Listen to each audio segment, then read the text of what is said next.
This recently discovered film from 1939 shows Britain's biggest warship of World War II, the mighty Hood. Just 2 years later, HMS Hood fought the German ship Bismarck in one of the greatest sea battles of the conflict. Hood was hit and sunk in just 3 minutes. 1,415 men were killed. The largest loss of life ever suffered by a British warship. 71 years on, 2 questions remain. How could the pride of the fleet have been destroyed so quickly? And who was to blame? 2 naval boards of inquiry failed to get to the bottom of the mystery. But now, a major expedition on a state-of-the-art research boat is traveling to the North Atlantic.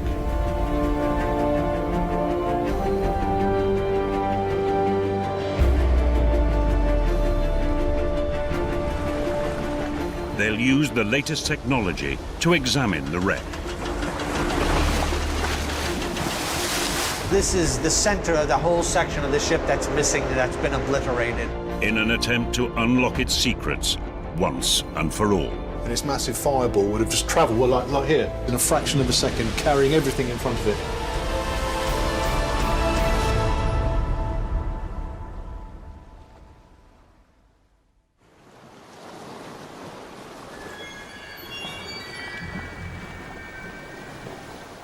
August 2012. Paul Allen, the co-founder of Microsoft, has agreed to lend his yacht and its team of specialists to help with the investigation into the sinking of HMS Hood. Named the Octopus, this huge boat is specially equipped for deep-sea exploration. Joining the expedition is one of the world's top deep ocean explorers, David Mears. Hi. Thank you. Nice to see you. In 2001, Mears discovered the wreck of the Hood nearly 2 miles down on the seabed in an expedition filmed and funded by Channel 4. Now he is returning to explore the wreck using more advanced technology to try and solve the mystery of why it sank so quickly. When we started to investigate the shipwreck, it was far more complicated than we ever expected. Major sections of it are obliterated on the seafloor, and it raised probably more questions than it answered. And really, this trip is to answer some of those questions. The new expedition's starting point is Iceland's capital, Reykjavik. Their destination is a point 300 miles west of Iceland in an area known as the Denmark Strait. These treacherous waters are only accessible for a few weeks every summer.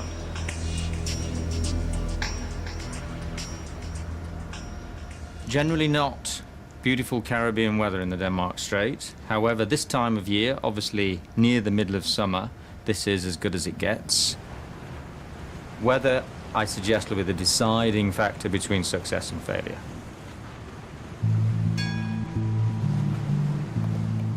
One of the team members is Innes McCartney, a leading UK naval archaeologist. Ever since I was a child, I've had a fascination with HMS Hood. I think like so many kids of my generation, I sort of built the Airfix model of the Hood, and I certainly remember playing with it in the bathtub. On more than one occasion, the Hood got sunk. And so later in life, to be coming out here on an expedition to investigate the wreck is just fantastic. The wreck will tell us what's happened to it if we can understand the language. You know, we can interpret what is there, we will work out what happened to the ship. The third member of the team is Rear Admiral Philip Wilcox, representing the Royal Navy. He also has a personal reason to be here. His uncle was a 20-year-old sailor who died when the Hood sank. Eric qualified as an able seaman and joined the Hood and was manning one of the 4-inch guns on the boat deck. I remember my father telling me the shock that my grandmother had when she received the telegram that Eric had been killed on board the Hood. It will take 16 hours for the Octopus to reach the site of the wreck of HMS Hood.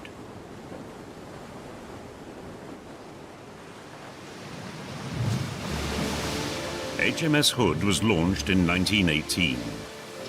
She was built on a massive scale. Her long, sleek hull made her not only faster, but also more impressive.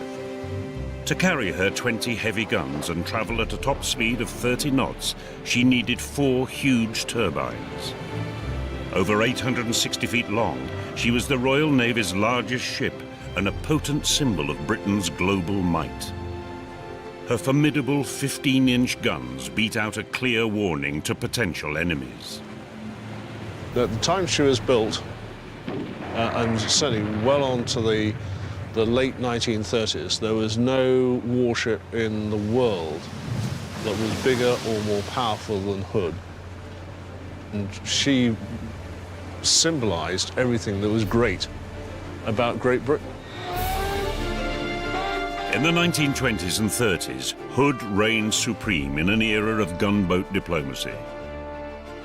She even went on a world tour, visiting far-flung corners of the empire, receiving over 700,000 visitors and showing the world that Britannia ruled the waves.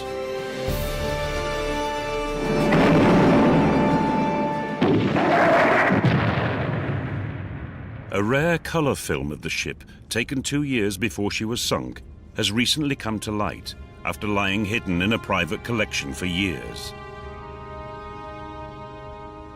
It shows Hood just before the outbreak of World War II. Color. David, Innes and Philip have never seen the footage before. There she is. It's going to be 20, 30 seconds of her passing by the entire screen. Yeah, yeah. Oh, that is mightily impressive, isn't it? I mean, Can you imagine the reaction around the world as she went on her global trip in the 1920s? Sheer unadulterated power. The Navy's iconic symbol. it's graceful, though, isn't it? I mean, it's quite a beautiful ship. I mean, if that steamed down the Solent today, everybody would just gape in awe at it, you know, because it's such a hugely impressive ship. I just wonder how many of those lads were still on board. I would think, actually, quite a few, because you joined for a commission. Most of those, I think, would still have been on board 2 years later. 1920s, she must, not only is she the largest ship in the Royal Navy, she's the largest ship in the world. No, absolutely. Yeah. There's nothing the Americans got, there's nothing the Japanese got, there's nothing the Germans got. No one's got anything that compares to her, her power and might and appearance. Yeah. But one nation aimed to overturn the balance of power.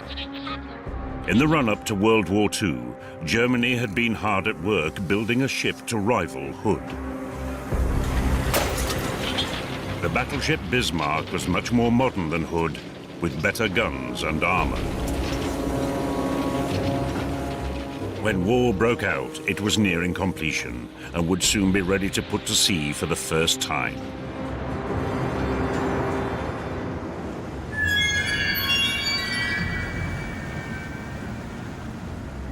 After a day and a half of sailing, the Octopus reaches its destination, some 300 miles off the coast of Iceland, the Denmark Strait. It's here, at a location that David has kept secret, that the wreck of HMS Hood lies nearly 2 miles below the surface of the ocean. This is where it happened. This is where, you know, the gun flashes in the morning and the Hood blew up, right here. And it's awe-inspiring and it's slightly emotional, I have to say. Tomorrow, the investigation begins to answer the 71-year-old mystery.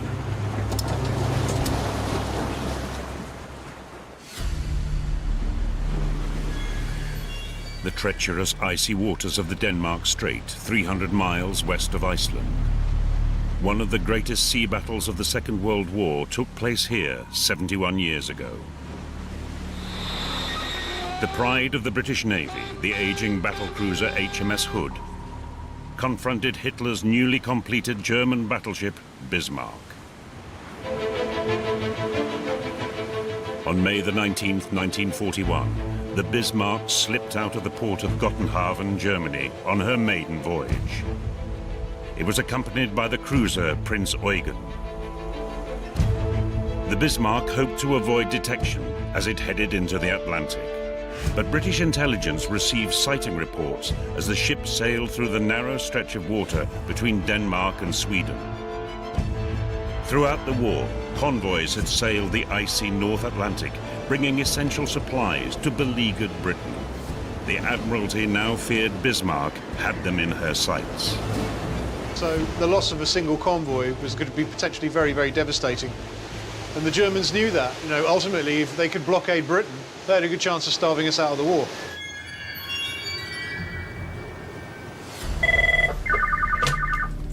Bridge, Olivier speaking. The research ship Octopus has arrived in the Denmark Strait. The site where Hood finally confronted Bismarck. On board, David Meehan and the team are preparing to find out what really happened in the battle. So we need that definitive latitude, longitude. You're prepared to release that now? Yeah, I've got that.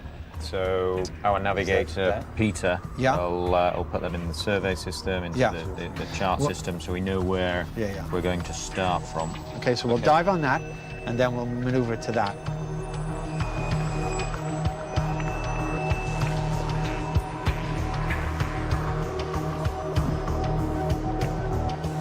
The remotely operated vehicle, or ROV, will take 2 hours to descend 2,800 meters to the ocean floor.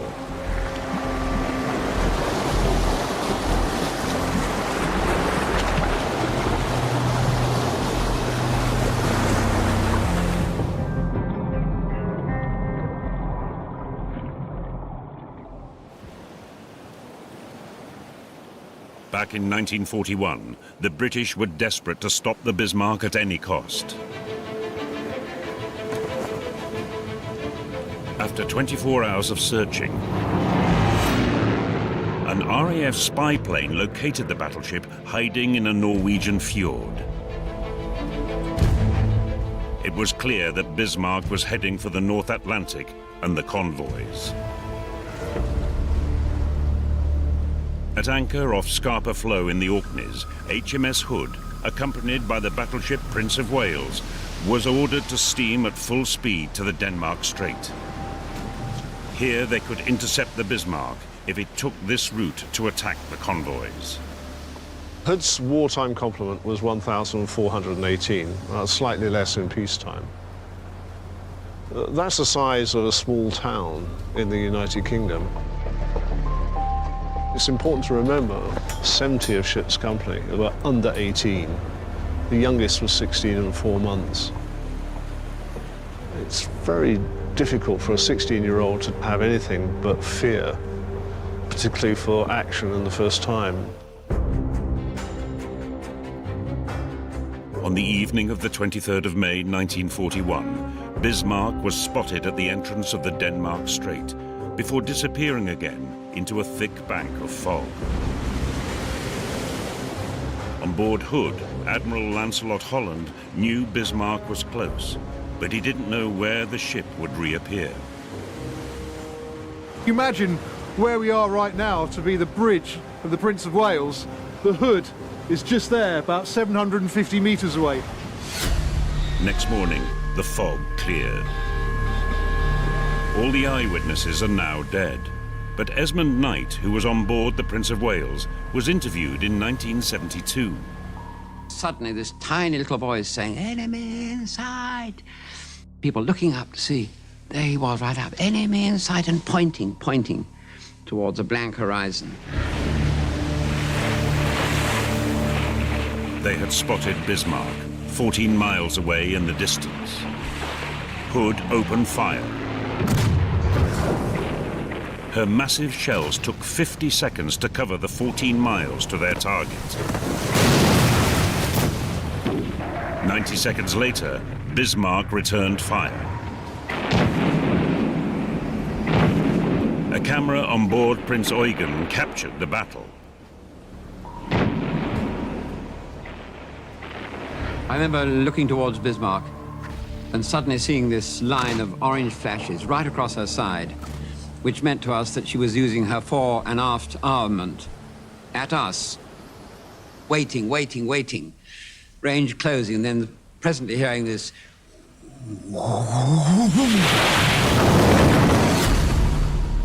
Shells from the German ships rained down on the British. Bismarck launched salvo after salvo at HMS Hood. The rounds from Bismarck and Prince Eugen are coming in across like this, coming in at this sort of angle. Huge splashes. Then Bismarck scored a direct hit.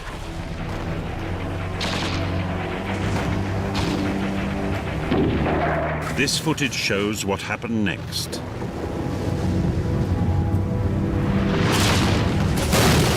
The mighty Hood simply exploded.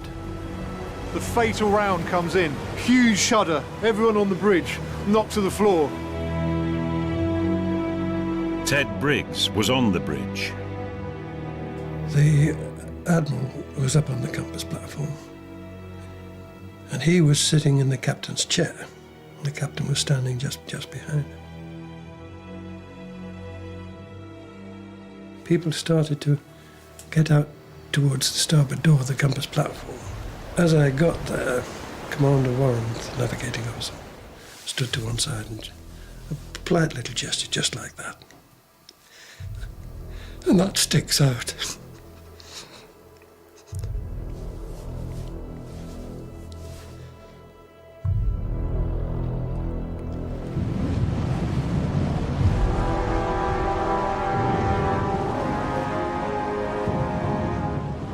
An explosion of this size should have been impossible.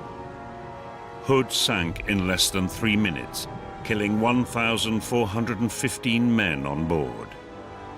Only Ted Briggs and 2 other men escaped. How had the mighty ship proved so vulnerable?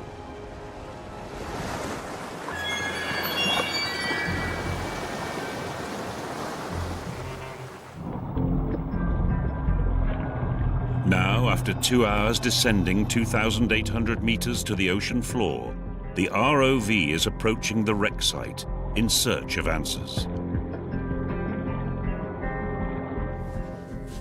David Mearns has turned a boardroom on the Octopus into an operations center, where he will direct the dive onto the wreck. Decking near it, there's all sorts of things, a whole complex of wreckage. It will not be easy. The force of the explosion was so great that the wreckage of Hood is scattered across 2 miles of the seafloor. Wreckage. That's The sonar images show that most of the debris lies in 2 distinct areas. Just how far apart are these 2 fields? If you go center to center, it's probably closer to 600 meters. 600 meters, so Yeah. then the Hood was doing 28 knots. Well, we know that the ship slowed down. A live video feed is being sent from the cramped ROV control room on the lower decks to the operations center, where David, Philip and Innes are watching the dive.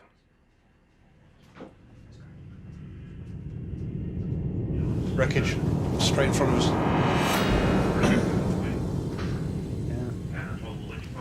Okay.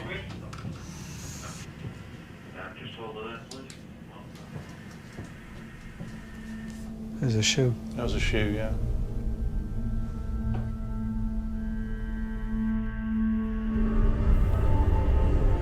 Another shoe.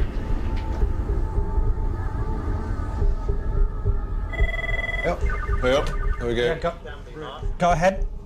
Yeah, David, can you come down to the ROV control room, please? Yeah.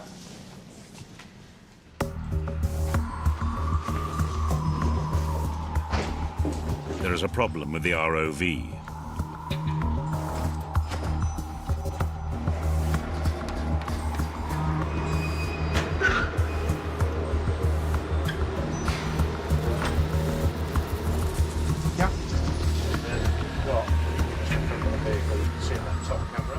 A strong current is making it difficult to keep the vehicle in position, and there is a danger it might collide with the wreckage. The ROV operator pulls the underwater vehicle back from the wreck. Well, what we didn't want to do was lose control of the vehicle and collide into the piece. So the only way was to jump over it, pull the cable up very fast, get 4 meters over the top of the piece, and come down on the other side to turn around and see it. But an indication of how strong the current is that when they came up, they jumped 45 meters on the other side of the piece. The team are forced to halt their investigations for now. In the meantime, they have another task to perform.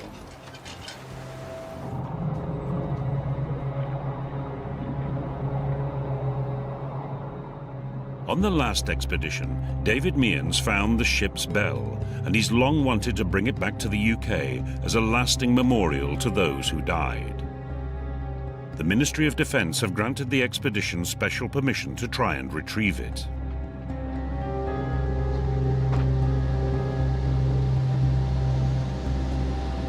Okay, that target is about 4.5 meters across. That's it. That's 100%. That's it. There it is. That's it? Yeah. Oh, yeah. You can see the crown now. That's going to be hard. And you can get under that one. Just got to get into that hole. The bell is buried in a section of Hood's wreckage, which is extremely difficult to access.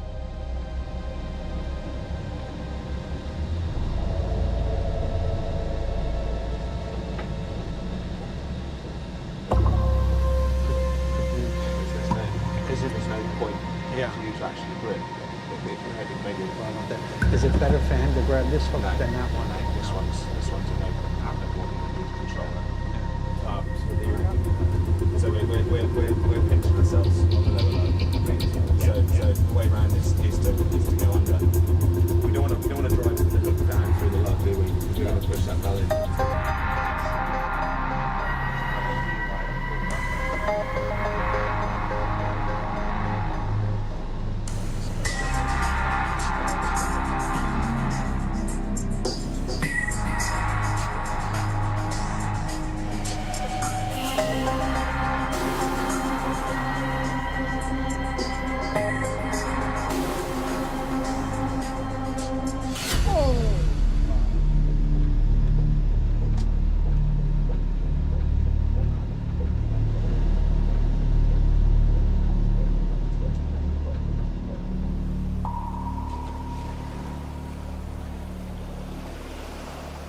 The recovery hooks that we have now are not working.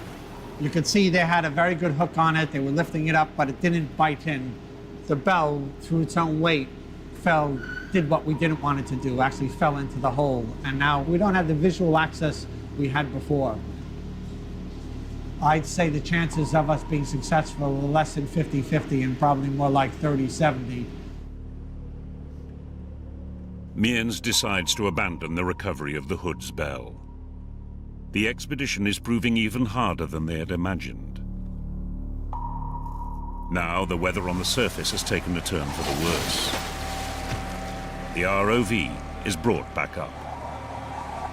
They must now wait and hope the conditions improve before they can make any more dives.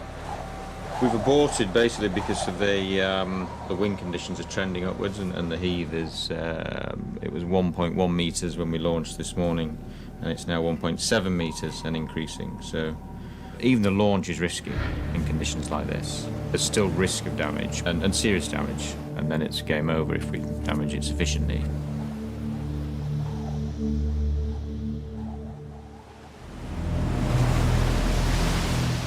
"71 years ago, HMS Hood, the largest ship in the Royal Navy, was sunk off the coast of Iceland by Hitler's new battleship Bismarck, killing 1,415 men. The sinking of the Hood was a terrible shock to the British. It was not just the huge loss of life. In London, the Navy's top brass at the Admiralty were also deeply concerned.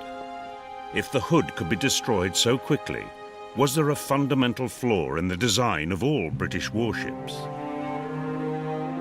The Admiralty set up 2 boards of inquiry to investigate how the ship was lost. Eyewitnesses from nearby ships described what they had seen. Some of the men drew sketches to explain the sequence of events. There just seemed to be one great big flash and a lot of smoke, and out of the smoke there seemed to be 2 balls of fire, of which one was higher than the rest. There was a dense cloud of smoke, and I could see large pieces of wreckage in the air, and when the smoke cleared, she had sunk. Hood had been designed to survive incoming fire, but somehow a shell had set off a massive explosion. Some believed the shell hit the ship's store of torpedoes.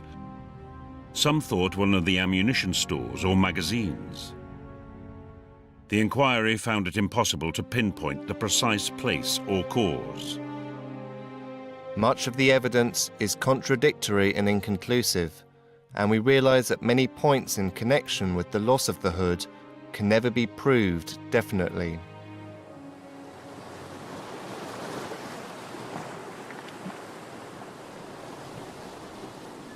Without access to the wreck, the Board of Inquiry could only guess at what had caused the Hood to explode. Back on board the Octopus, the weather has improved and the ROV is back in the water looking for clues. That's it. Can you get a shot of that while we're on that? We'll zoom in. Gas mask. Rich, can you just come to a stop there for a second? On the seabed, there are fragments of the wreck and personal effects.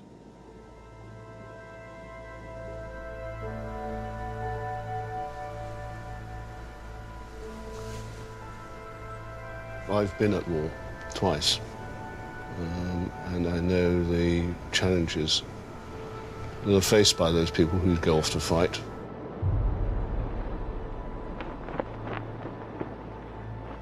Seeing the human debris that sits around the site, the boots, the gas masks, all of this brings into context that this was not just a ship.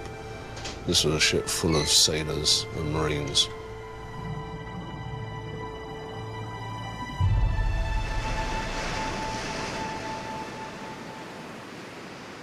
Bismarck's triumph of sinking HMS Hood was short-lived. Days and nights of relentless pursuit of the Bismarck by the greatest convergence of warships ever participating in a roundup at sea. Every available British ship was dispatched to go after Bismarck. Aircraft from Ark Royal get away to deliver the crippling blow on the unsinkable pride of the swastika Navy. The German ship had been damaged in battle and was limping towards France. 3 days later, on the 26th of May, the Bismarck was found 600 miles out in the Atlantic. 15 British Swordfish biplanes attacked with torpedoes and severely damaged the German battleship's rudder. Unable to steer, Bismarck was now a sitting duck. 4 British warships closed in and bombarded it with shells. 3 days after sinking Hood, Bismarck was also destroyed. And now the only pictures actually taken during the engagement.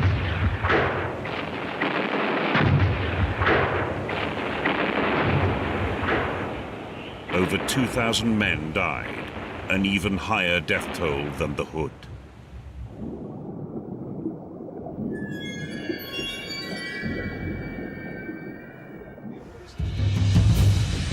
Back on board the Octopus, David Mearns and naval archaeologist Innes McCartney are looking for clues to the cause of the catastrophic explosion that sunk Hood. When they're towing another ship. They're searching for signs that would indicate an explosion in an ammunition or torpedo store. Okay, well, see this wreckage here, what I want to make sure is that that's not connected to the rudder. And this is the stern steaming light. Yeah. This is like an inner wheel in here or something. Oh, the lights. Filaments, yeah, the light bulb, look. Well, there's an intact bloody light. Well, how does that happen? Why has that not imploded? That's incredible. If there was shock in this area, all this would fall off. The shock has been forward. Examining the hood is difficult because so much was destroyed. Any clue can be useful to help the team locate where they are on the ship. You can very, very clearly see the wooden decking in here. Can you see it? Yeah, but this is the base of a derrick. These things here. Yep. The derricks were small cranes located near the guns. They were used to load ammunition onto the ship. Locating them is confirmation that the ROV is near one of the magazines. It is. You can see that shape there. You can see at the base of that. Oh yeah, absolutely.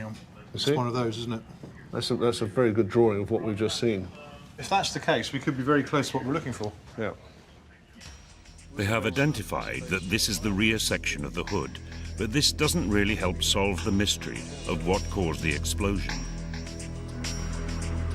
Then, suddenly, hidden among the confusion of debris, Innes spots a vital clue. There's one. That's another one there. Have you seen the number of cordite cases in here? There was so many blasted cases underwear. It's come back from the rudder, and there was like lids and all that broken copper all around the back was the magazine. Yeah. Was the exploded magazine. Yeah. Okay. I've just seen a small circular item about a foot across with some hatching in the middle. That from the other way up, bearing in mind it had a seal in it as well. It's most likely the lid off what is called a Clarkson case.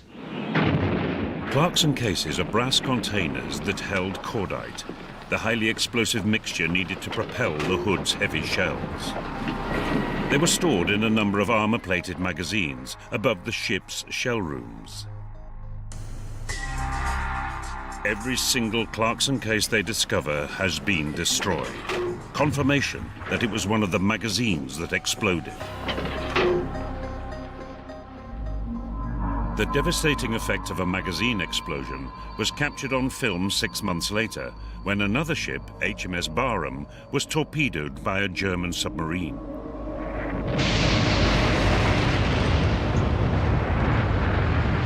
This remarkable footage shows that an explosion of the ship's magazines would have caused total destruction of HMS Hood.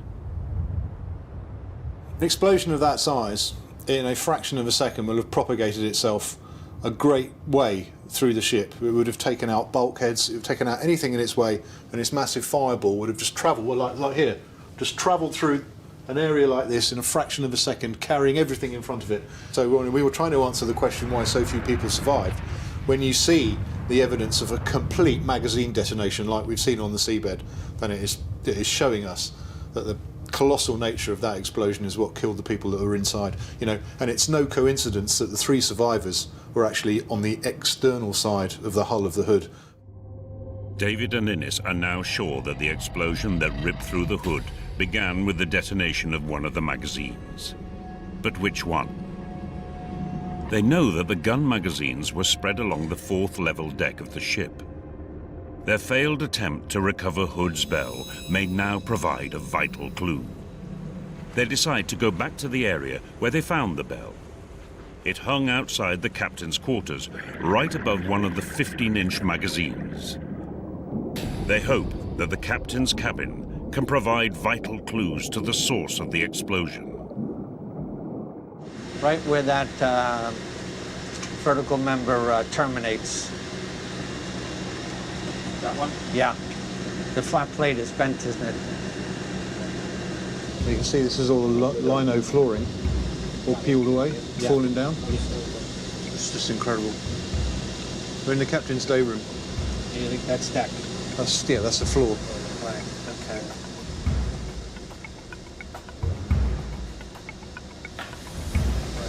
But this looks like a tear, doesn't it? Yeah. Look at the way it's buckled, like it's been blown. Yeah. Like the whole thing has been... It's pushed it out. Unreal. Yeah. We're looking at a portion of the wreck in which the bell has been encapsulated, When this piece fell to the seabed, the bell was inside it and came down with it, and that is why, we've been able to identify it within this piece of wreckage. The wreckage itself is extremely badly damaged, and it's very difficult to actually work out what it might be. Well, it's suggesting that the outside of it is actually a ceiling, and the bell itself is actually resting against what was once a floor. And you can see on the inside the lino flooring all hanging down. So you think that's folded then? Yeah, absolutely, yeah. That's folded. The whole thing has been bent back, probably by explosive blast. What's gone on there? The captain's day room, once an ornate room where the captain received guests, was turned inside out by the force of the explosion. It's not of the same type of material at all. The beams on it are different. The extent of the damage is confirmation that it was the 15-inch magazine directly below it that exploded, and not the torpedoes stored in a different part of the ship. But the magazines were heavily armor-plated. They shouldn't have exploded. For the answer, David and Innes turned to Philip Wilcox's specialist knowledge of ship design. How could a shell penetrate the lower decks where the ammunition was stored? Philip believes that the Bismarck must have made an incredibly lucky hit. The shell comes through here. It goes in the vicinity of the mainmast, which is what we know. It punches through lightweight shell plating through to here. It then hits around the armoured deck there. The Bismarck shell crashed through the hood's lightly armoured deck to the ammunition stores below. What you've also seen is that the fact that there's been this Admiral's cabin has been ripped apart. Bearing in mind where these magazines are we actually looking at this event we're coming up here? Because this whole deck has bent almost back on itself at this point. After years of controversy, now at last they have the full picture. A lucky shot tore through the hood's defences at their weakest point. The 15-inch magazines exploded, tearing the ship apart. No one stood a chance. David and the team have proved what two boards of inquiry never could.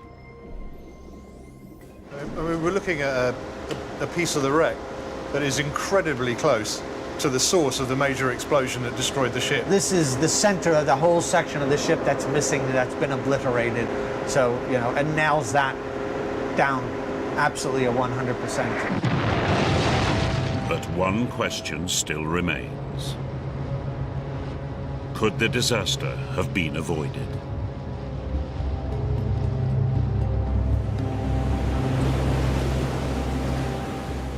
The Octopus is in the perilous waters off Iceland, where the investigation team have finally solved the mystery of why the mighty Hood sank so quickly and catastrophically 71 years ago. They've got one more question to answer. Could the disaster have been avoided? For years, there has been a dispute as to whether Admiral Lancelot Holland on board Hood made a tactical error that left his ship more vulnerable to Bismarck shellfire. David and Innes hoped the wreck might hold the key. But just as they set out to dive again, the weather intervenes.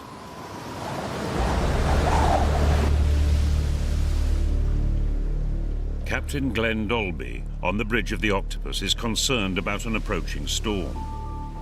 Already high winds are making the sea very choppy and almost impossible to control the ROV below. There is no choice but to abort the dive. Yeah, it's pretty awful. If we put the ROV in now, we'd likely be able to launch it without too much risk. But if we had to recover it, I think we'd end up seriously damaging the ROV, or perhaps worse.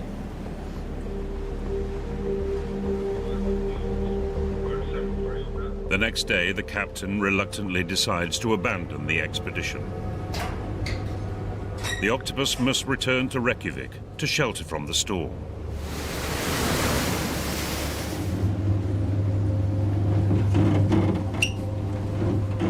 If you you're going to have weather, you might as well have it really, really rough.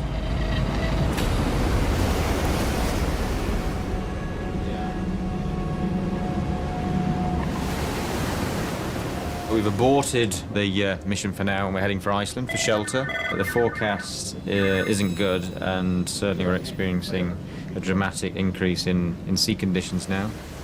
The only option we have now is to run for shelter. You can never do anything when the weather kicks up. I mean, it is just a feature of working at sea. But Innes and David have one last hope. By looking at the underwater footage shot during the expedition, they might get lucky. Well, that's that. I mean, clearly a lot of that must be sort of rusticals, I imagine. They're looking for footage of the rudder to see if it will reveal if Holland made the critical turn. We're looking at that bit right there. All Navy commanders were taught to sail at full speed head-on towards the enemy. At the very last moment, they would turn the warship sideways so both front and rear guns could be unleashed on the enemy. At the speed the Hood was going, it would take just 30 seconds to make the change of course. For years, people have argued whether the Hood made this maneuver or not.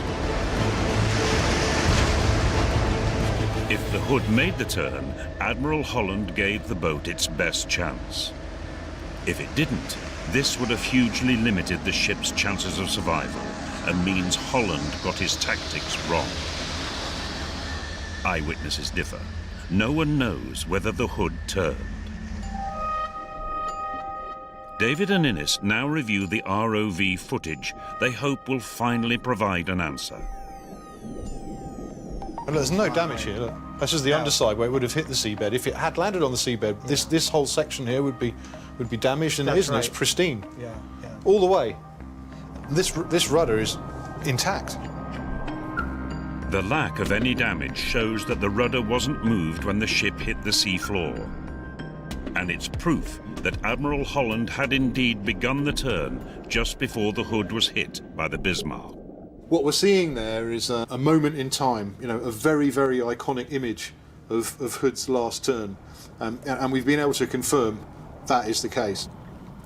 So I'm absolutely convinced the rudder wasn't dislodged, it didn't impact on the seabed.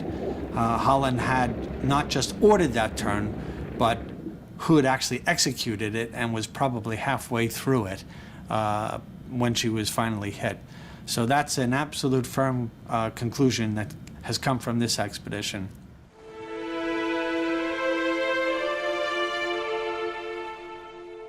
Holland and his captain, Ralph Kerr, were taking split-second decisions in the heat of battle. After years of speculation, the evidence shows they did the right thing, but even so, it wasn't enough. You look at Holland and Kerr and these commanders who virtually study and spend their whole naval careers getting ready for this one moment, and their decision could be off by 30 seconds, not criticizing Holland, just the unluck of it, could be off by 30 seconds, and it results in the loss of his ship and all his men and his life. The sinking of Hood and Bismarck had huge consequences for both sides in the Second World War. The British government had worried there might be something fundamentally wrong in the design of their warships. In reality, the flaw was in warships in general. In the new age of air power, large ships couldn't hide.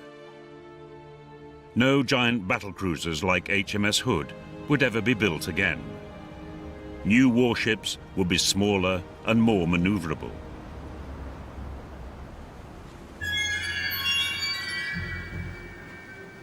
The Octopus returns to the shelter of Reykjavik Harbour. For the team, their deep-sea investigation is over. They have solved a major mystery. By showing these images, we bring history to life, and we can shed new light on all sorts of aspects of the battle and the ship and the archaeology of the ship and the construction of the ship and what happened. And historically, that's a very important thing that we've been able to do. There is one final duty to perform. Lord, Almighty God, who rule over all our lives, accept these wreaths today as our remembrance. The expedition team hold a memorial ceremony and lay wreaths to honour the 1,418 men who served on board HMS Hood on her last voyage. Mighty explosion. We pay tribute to their supreme sacrifice and courage on that day and will forever remember them.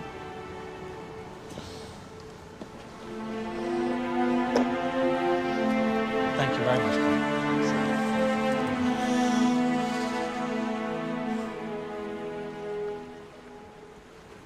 We came out here to do a lot of technical things, but most importantly, what came out to honor the memory of the men.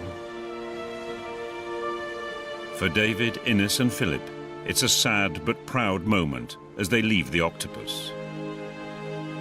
71 years after one of World War II's darkest tragedies, they have finally laid Hood's ghost to rest.